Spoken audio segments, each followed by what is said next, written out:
The following is an Outdoor Channel original production. The merciless wild. The heartless seas. When nature unleashes her cruelty, could you escape? Could you survive? These are the true stories of outdoorsmen confronted by death, armed with raw courage and a will to live. They are the ones who beat the odds and return from a trip gone bad. Father-son adventurers trek deep into the treacherous Alaska wilds. Cliff areas looked pretty chancy. Following the rugged trail of the white-coated Dall sheep. Before the hunt is over, one man will witness his son windmilling helplessly through the air from a cliff. I'm not sure he's going to keep breathing. It helps, Tommy. We have a serious situation.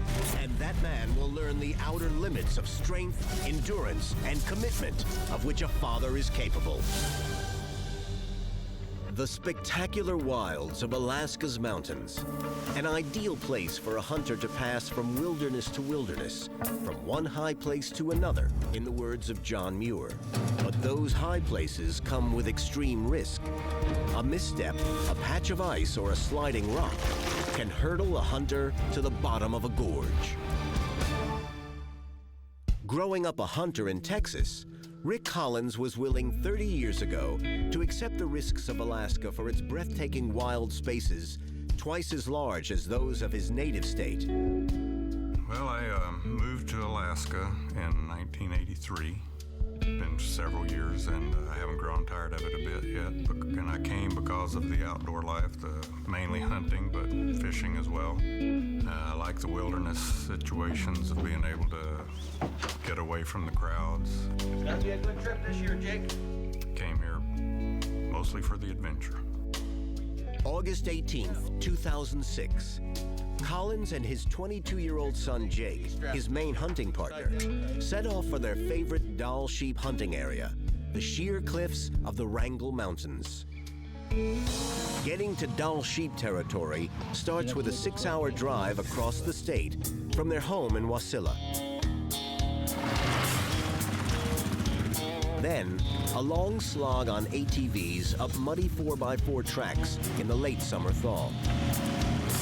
We started running into muddy conditions, difficulty finding our way through the bogs. We knew early on that we were going to be spending the night somewhere along the trail.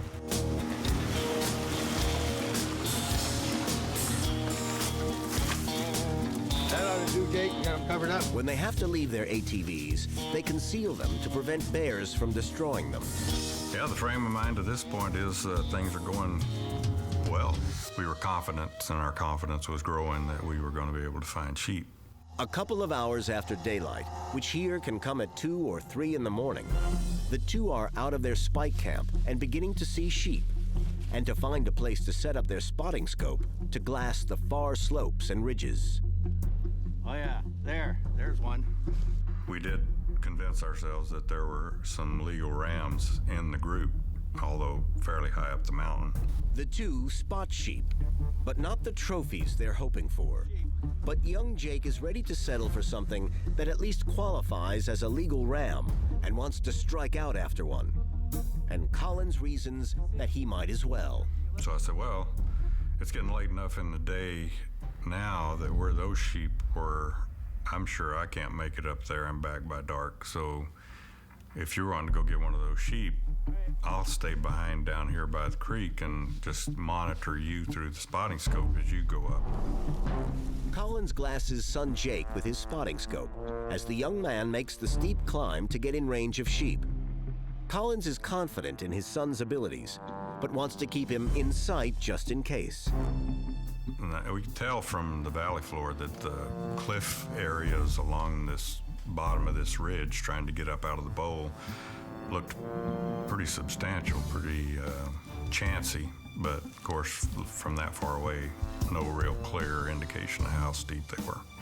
And then once he started the climb, I could tell from the way he was having to use both hands, make a few backtracks and try different routes going up, that it was a little more steep country than I had anticipated it was. So I could tell that was pretty tough stuff to get up through. And I was glad I wasn't having to get up through it. As Collins watches, Jake seems to have spotted something out of Collins's line of sight, and it looks like he might be moving into position for a shot. I saw him stop. I saw him look over that direction, and I couldn't see any animals over there, but then he started making his way over to that edge of the ridge, and then I saw him getting his gun ready, so I figured there were obviously some sheep over there that looked more attractive to him than the ones we'd seen before, and then eventually he took a shot. When he shot, I saw a sheep appear falling off further to the left across that gorge, and so I knew he had gotten a sheep. I saw him stand up and hold his arms over his head like, yeah, he got one. Woo! I got it! It's been a successful hunt for Jake, but the full celebration will have to wait until he finds a way down to the ram and then packs it out. Alaska's strict hunting regulations require that all edible meat must be retrieved from the field for human consumption. Then he started walking up and down the edge of this cliffs area from this ridge, looking for a way down. Collins grows uneasy as he watches his son trying to find a safe way down the treacherous chutes of the gorge to the sheep. Yeah, I started getting worried about it because I could see that there was no clear way down for him. I thought he might be considering doing something pretty drastic. And then I see him squat down and obviously take a posture like he's gonna jump. So then I'm really getting worried. Then I see him turn around and face the mountain and grab the ledge.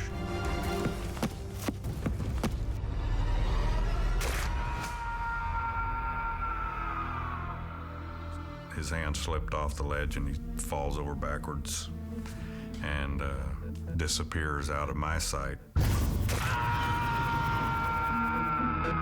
The realization came rather sudden that we have a serious situation. I don't know how serious, but I have to get to him.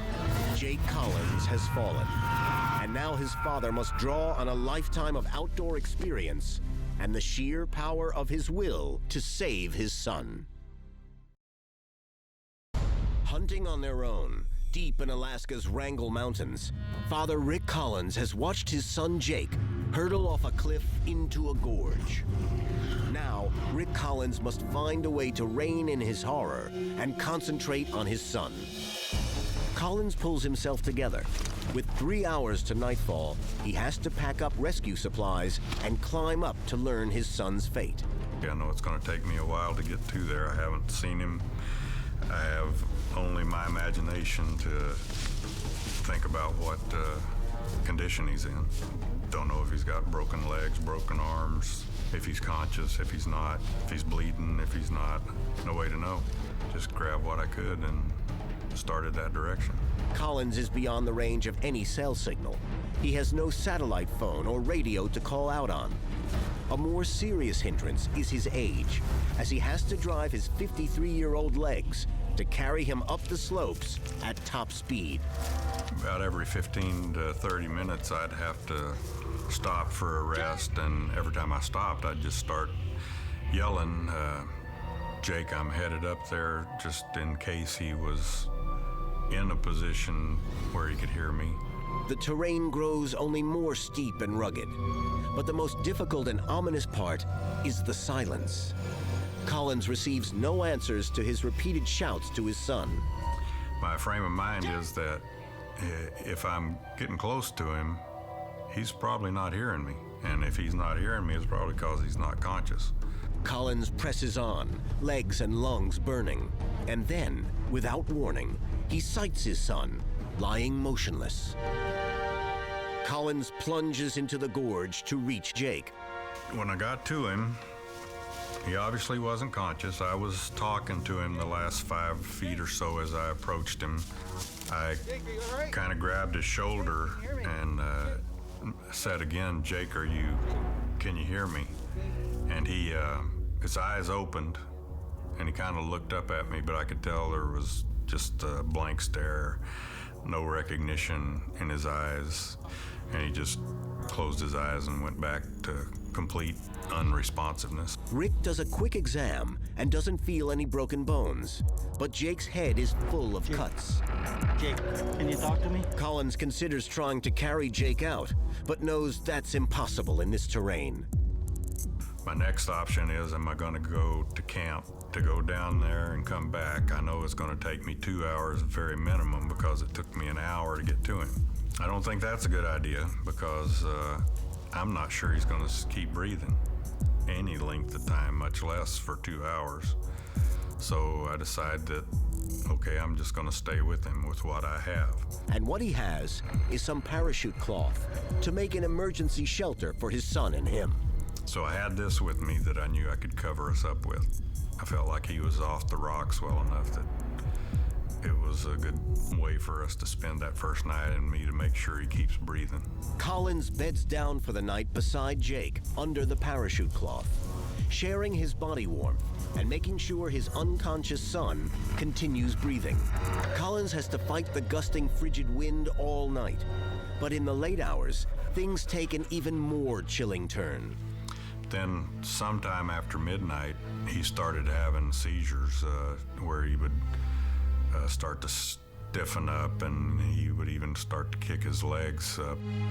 They would only last about a minute and then go for anywhere from 15 minutes to a half hour before he would have another one, and that continued for a couple hours. I'd say by 3 to 4 in the morning, those had stopped.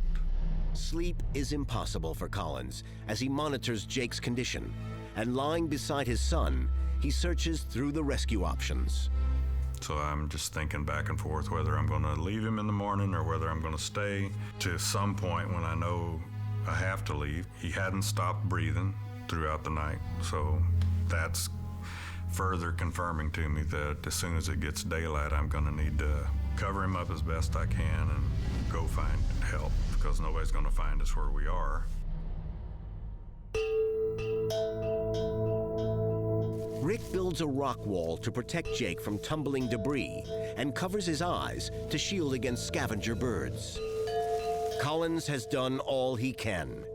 Now he must abandon his son, even if only temporarily, Jake, I'm gonna if go get Jake's help. life is to be saved.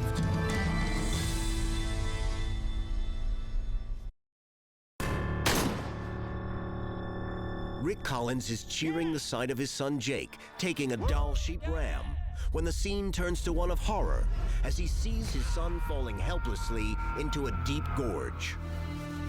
Having stayed with an unconscious Jake through the chill Alaska night, as the injured boy suffers seizures, Collins makes the agonizing decision to leave his son in order to go for help. Yeah, as you imagine, it's a major decision for me to actually turn my back on him and start to walk away. That was a very difficult thing to do.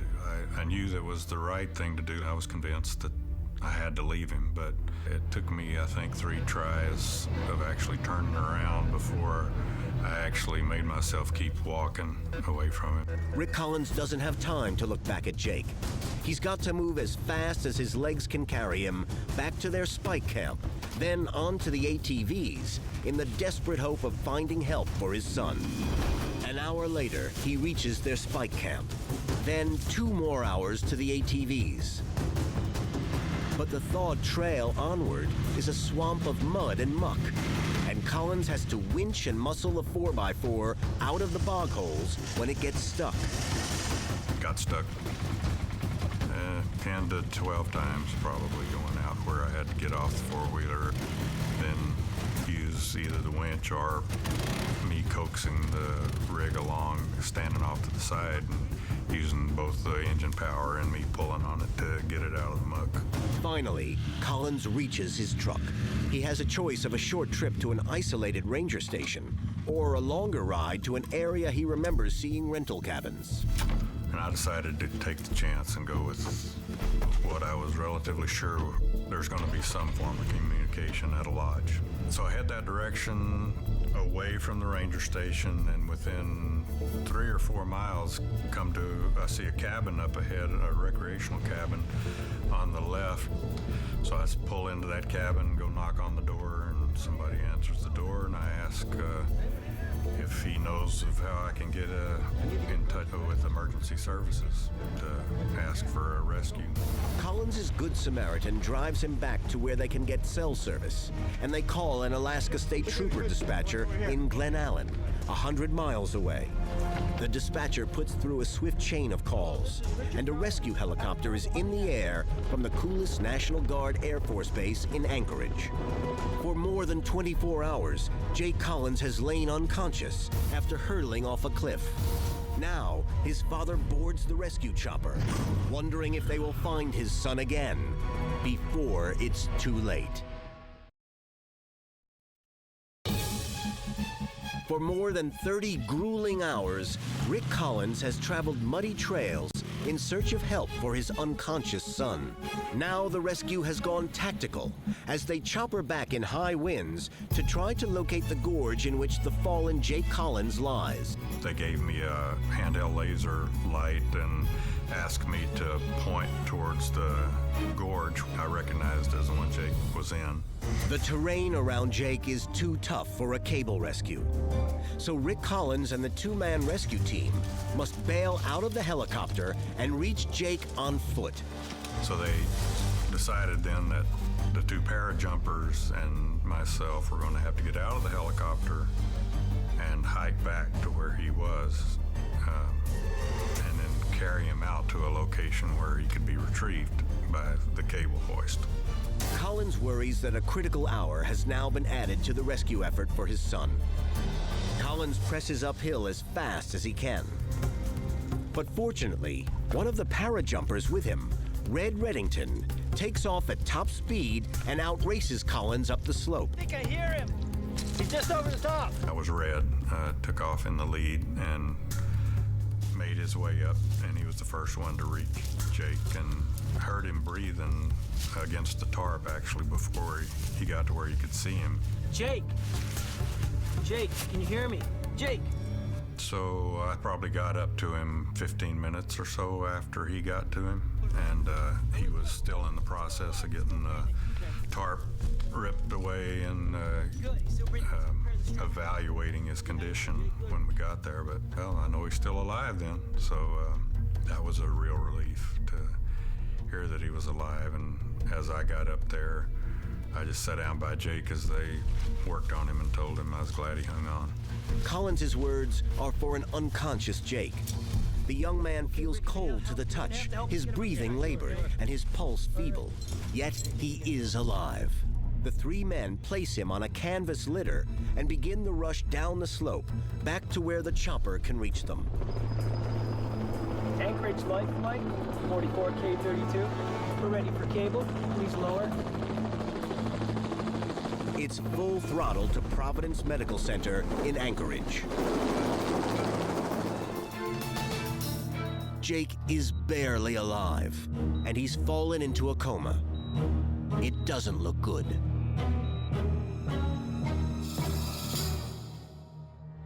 But then, 20 days after Jake Collins' fall, a miracle. He wakes up, opens his eyes, and speaks two words: hello and mom. I didn't know I was in the hospital. I didn't know where I was. And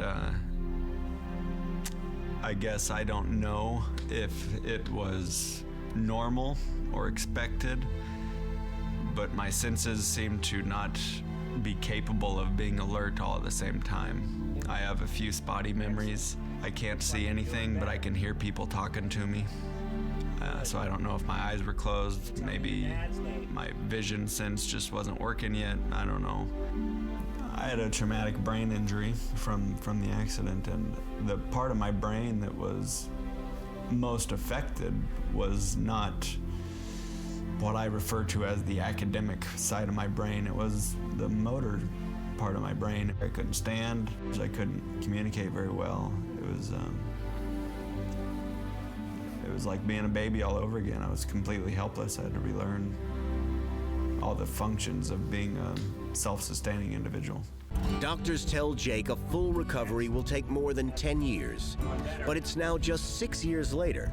He's married with a family and is a teacher in his home of Wasilla, Alaska. He remembers little about the incident. Jake continues to hunt, and he and his dad have returned to the scene of the accident. The excuse for me to want to go back was to find my rifle, but I really wanted to go back just because I felt like I had not completed that hunting trip. That was a lot of emotional healing for me and my father. Being back in the same spot, for me, being able to recapture exactly where it was, because my memories of that location weren't great. I got pretty emotional about going back to the spot. It brought back unpleasant memories for sure for me to be there, but at the same time, I think it was good for Jake to see the spot, kind of to bring a closure to it, to say this is something that happened. The events passed, and I'm moving on with my life. Things are getting better. Jake Collins well knows he owes his life to his father. I think my reaction to my dad is gratitude.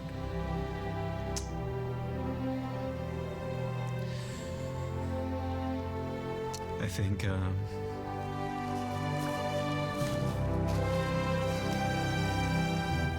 I'm grateful to my dad that I'm here, and grateful to my family for all the support that they gave me for me to have the quality of life that I do now.